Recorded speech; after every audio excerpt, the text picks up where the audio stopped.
Don't look at me, it doesn't help. It's okay if you spit, but I can't. Good morning, everyone, and welcome to another Monday of reading one of my books for you every morning at 10. We're going to read another installment of Allow Me to Introduce. But I want you to notice that I've got a beautiful haircut and a lovely beard trim. And it's all because of the fine work done by my barber, Figaro. And Figaro is here, and I wanted you to meet him. He looks great, doesn't he? I give you a good haircut, didn't I, boss? Yes. With all that hair and eyebrows, I made him look just like Stalin. Yeah, And I'm free too. Well, not really free. I have no choice whether I do this or not. But I don't charge. Uh, I I really do wish you all a wonderful day. I oh, have to go soon, though, because I am also the cook, the housekeeper, the bill payer, the turtle wrangler, the gardener.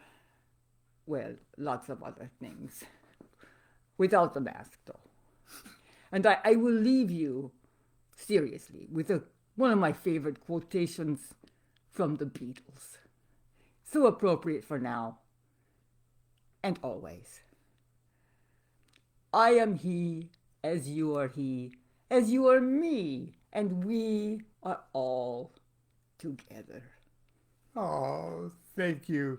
Figaro is in the witness protection program, and so is very sensitive about the facial recognition. Thank you, Figaro. You're welcome, boss. Okay. My my barber for 52 years. So, okay, I'm going to read two relatively short introductions and a preface, both to thelemic related books. The first little one is from Abrahadabra, my preface to the 2005 edition of Abrahadabra by Rodney Orpheus. Abrahadabra, the full title is Understanding Aleister Crowley's Thelemic Magic. First, let me say that this is the second version of this foreword that I've written for this new edition of Abrahadabra. After reading my first attempt, the author, speaking with the voice of candor reserved exclusively for best of friends and bitterest of enemies, lamented that it was a, quote, potted bio of Aleister Crowley that missed the mark entirely. While I remain firm in my belief that it was a damn good potted bio, I must confess I see the wisdom of his criticisms. Abrahadabra is not about Aleister Crowley and should not be colored by his history, reputation, or personality. Abrahadabra is about the practice of the magic of Thelema, a system of physical, mental, and spiritual training and discipline based on two fundamental principles. Do what thou wilt shall be the whole of the law, and love is the law, love under will. By writing this book, the author reveals, whether he cares to admit it or not, his profound understanding of the do in Do What Thou Wilt, and challenges and inspires the reader to share his commitment to action rather than argument, deeds rather than platitudes, experience rather than theories. He succeeds mightily at this. He fails, however, at not keeping his own personality out of the text, and for this the reader should be deeply grateful. His casual and humorous style serves to lower the blood pressure and causes one to immediately identify on a personal level with his thoughts, attitudes, and conclusions. It takes a particular, some say peculiar, kind of individual to write unpretentiously and unhypocritically about the practical aspects of thelemic magic. Rodney Orpheus, unlike many practicing and published occultists, has a life. He's a rock star, a recording artist, a business executive, and a high-degree initiate officer of one of the most revered and influential magical societies in the world. His life, however, does not revolve around any of these hyphenated Rodneys. In true thelemic style, each revolve around him. So it should be for all who tread the way of Thelema, a path where the individual and the individual's true will is the focus of the great work. But where does one start the work of the great work? Without some kind of beginner's guide, study and practice of thelemic magic is like trying to swim by jumping into the deep end of the pool and doing whatever you have to do to keep from drowning. Many have done just that. And having survived the ordeal, and human nature being what it is, carry the machismo attitude that I did it the hard way, so should everybody else. This attitude, to quote Al Franken's New Age counselor, Stuart Smalley, is just stinking thinking. There will always be ordeals, with or without helpful manuals such as this, and no one can presume to judge the circumstances of another's magical life. Mr. Orpheus had the benefit of life in holy orders and the mentorship of initiate instructors. Even with these enviable advantages, I'm sure he'll be the first to admit that his early studies and practices were plagued unnecessarily with time-consuming confusion as how best to proceed. Abrahadabra, A Beginner's Guide to Thelemic Magic, is a precious gift to all who wish to immediately embark upon the fundamental practices and meditations of thelemic magic, and assure themselves that their magical careers are being built on a firm and balanced foundation. I'm delighted to see it appear in this new edition. Love is the law, love under well. So, there is another book, a more recent book, that just came out 2 years ago by my good friend and brother Colin D. Campbell. It's called Thelema, An Introduction to the Life, Work, and Philosophy of Aleister Crowley. And he was kind enough to ask me to pen the introduction to this. And if you don't mind, I'll continue and read this today to you also. The epigram is a quote from the Book of the Law, Liber El Vel Legis, chapter 1, verse 26. Then saith the prophet and slave of the beauteous one, Who am I, and what shall be the sign? So she answered him, bending down, a lambent flame of blue, all touching, all penetrant, her lovely hands upon the black earth, and her lithe body arched for love, and her soft feet not hurting the little flowers. Thou knowest, and the sign shall be my ecstasy, the consciousness of the continuity of existence, the omnipresence of my body.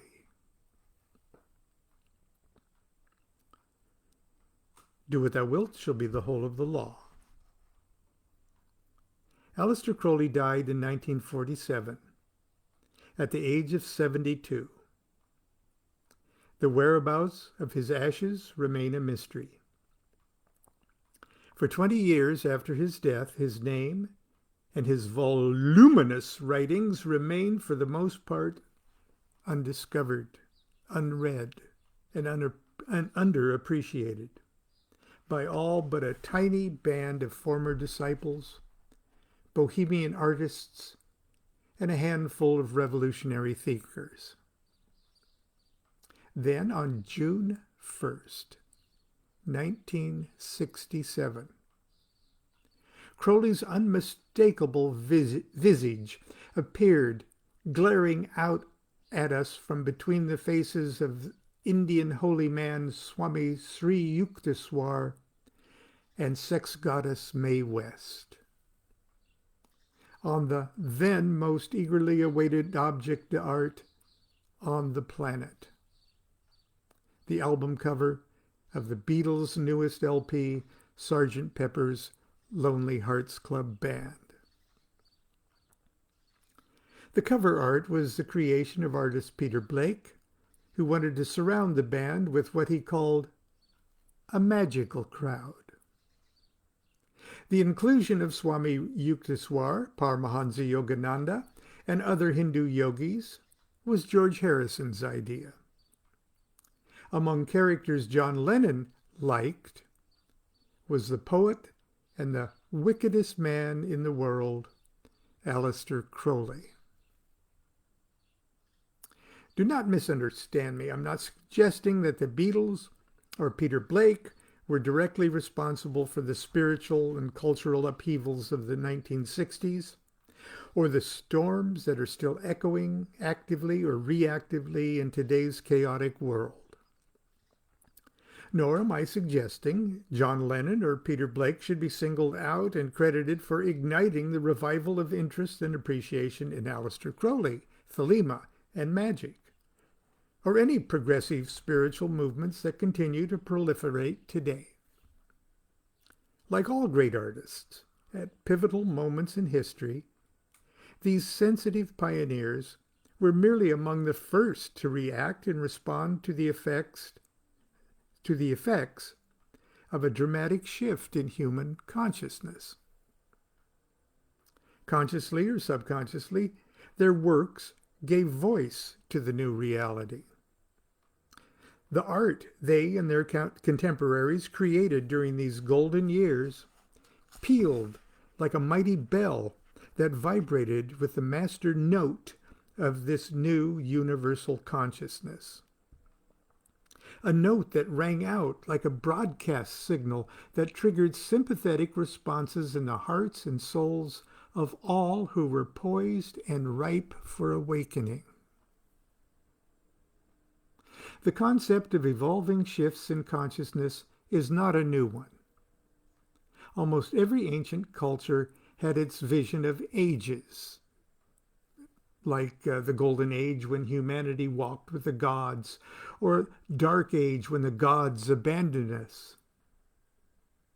The Hindus call the various ages yugas,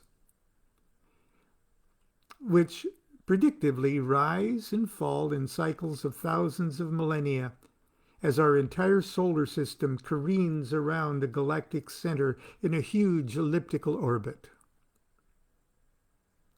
Astrologers have their own version of the cosmic cycles, based on the apparent backward movement of the signs of the zodiac relative to the position of the rising sun on the spring equinox. It takes 2,160 years to traverse one complete sign. And most astrologers compute that we've recently passed, or will soon pass, from the astrological age of Pisces to the age of Aquarius. Now, you may think it odd that I should begin the introductory words to Mr. Campbell's marvelous book about Thelema by talking about 1960s pop stars and Hindu theories of astrology. But in my mind, at least, it illustrates the most important thing to first understand when attempting to comprehend the meaning and significance of Thelema. That is, whether any of us are consciously aware of it or not. Within the last 100 years or so, there has been a profound and dramatic shift, an advance, transformation, mutation, amendment, metamorphosis, transfiguration, leap, refocus in human consciousness. We are now functioning in an entirely new and different reality than the one in which our recent ancestors functioned. The old ways of doing business on every level of our lives will never again work exactly like they used to. It's not just the fact that our tastes have changed, or that we hear music or appreciate art differently.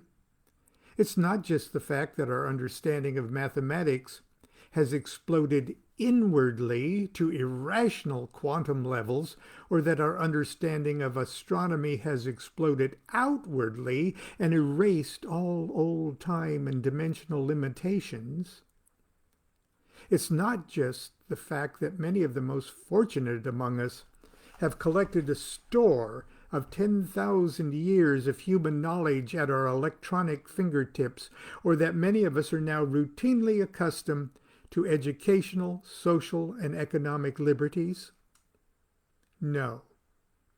All these things are simply symptoms and byproducts of a new essential factor in the great formula of human consciousness. The new factor isn't anything complex or particularly esoteric. It is, however, significant enough to cause a new mutation in the DNA of our consciousness. The new factor is simply this. It's a new level of self-awareness. This might not sound very sexy or dramatic, but in this new reality, nothing could be more sexy or dramatic.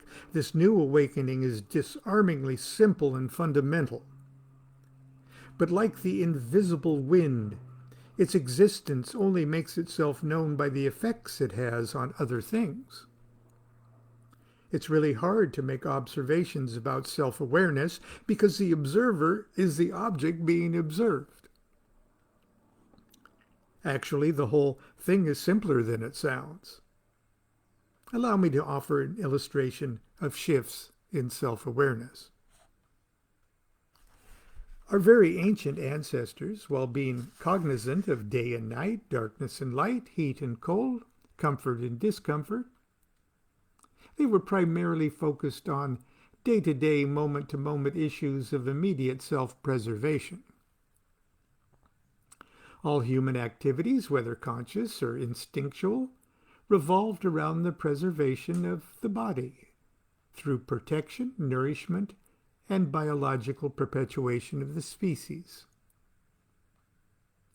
All other observations or speculations about life or the world around us were projected against a screen of this reality and interrupted to satisfy these immediate needs.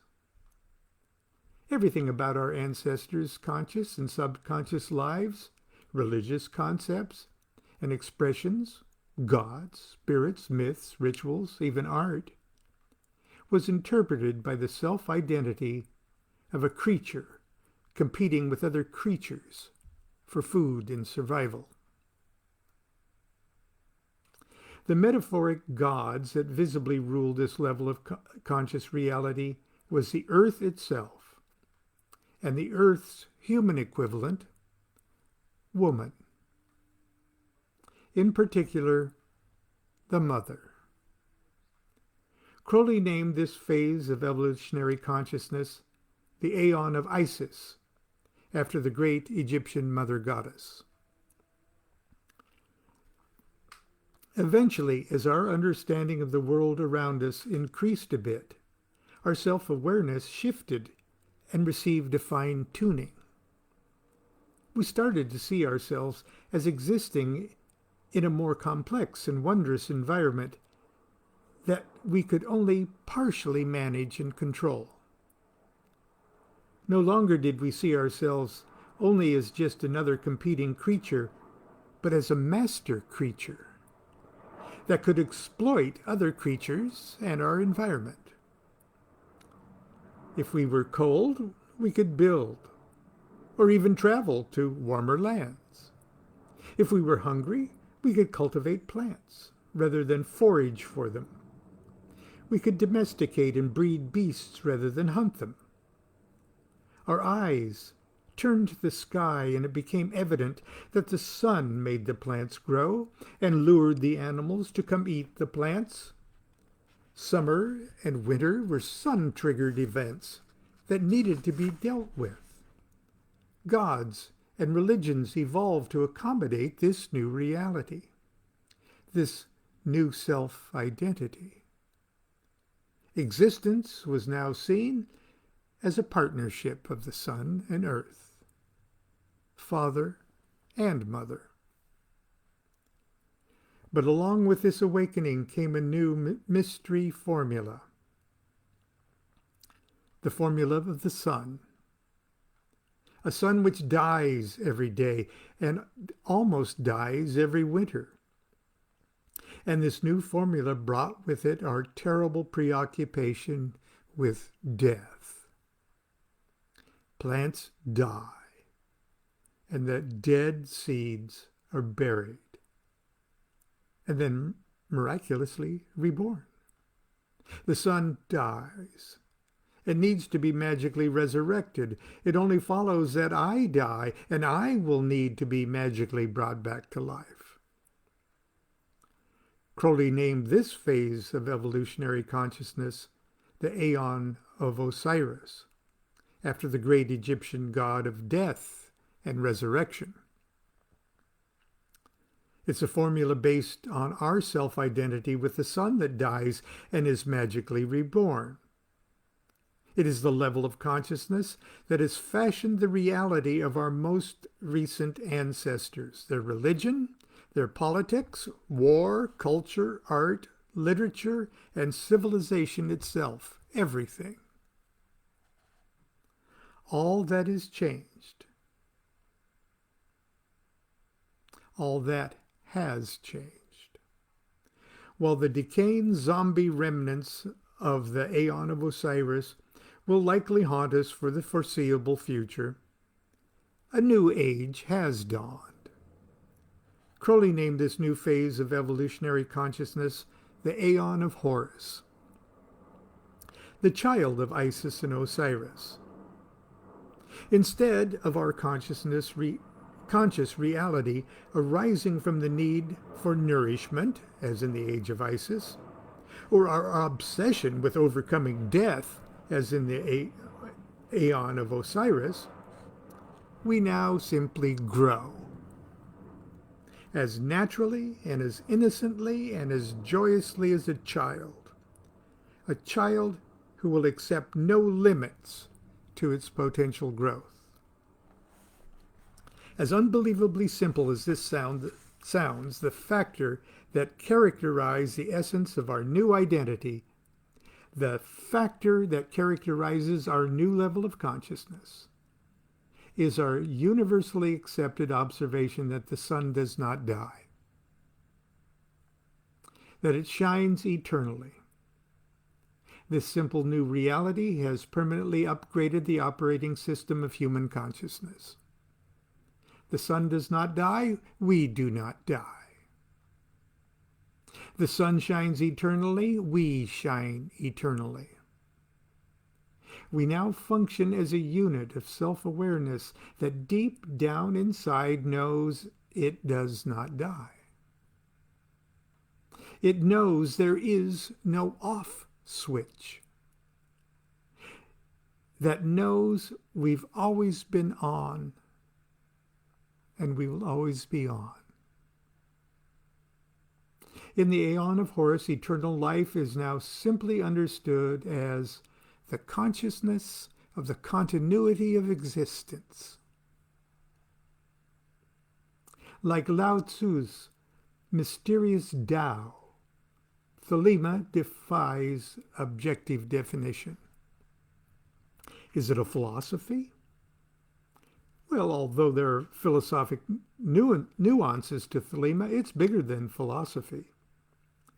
But if we were to attempt to explain Thelema to someone who needs to approach things from a philosophic angle, we could say Thelema is a rational philosophy of spiritual self-sufficiency. Is it a religion? Although there are infinite ways to incorporate your understanding of Thelema in religious forms of expression, Thelema is bigger than religion. But if we were to attempt to explain Thelema to someone that needs to approach things from a classical religious angle, we could say Thelema is a rational religion of sun worship. If you define the word sun as also meaning yourself. Is it a magical system? Well, although many magicians consider themselves Thelemites, Thelema is bigger than any particular system, technique, or study. Indeed, once one is comfortably adjusted to the new level of self-awareness, Thelema serves only to enhance, energize, and hybridize whatever philosophy, religious or magical system, or schools of thought you hold dear. Is it Crowley's magical societies, OTO and AA? Although these two organizations propagate the law of Thelema and the teachings of Aleister Crowley, Thelema is bigger than any organization, order, or school of instruction. As a matter of fact, Thelema is bigger than the Book of the Law, or Aleister Crowley, or anything in heaven and earth, except you. Love is the law, love under will. And that's the end of that. Tomorrow we'll talk about the Holy Guardian Angel. I know we went a little long, but I wanted you to meet my barber, Figaro. So I don't know if he will be back tomorrow. It took something to talk him into an appearance this morning. But anyway, until tomorrow, continue to be good to yourself and be good to each other. Do what thou wilt shall be the whole of the law. Love is the law, love under will. Have a good week, everyone.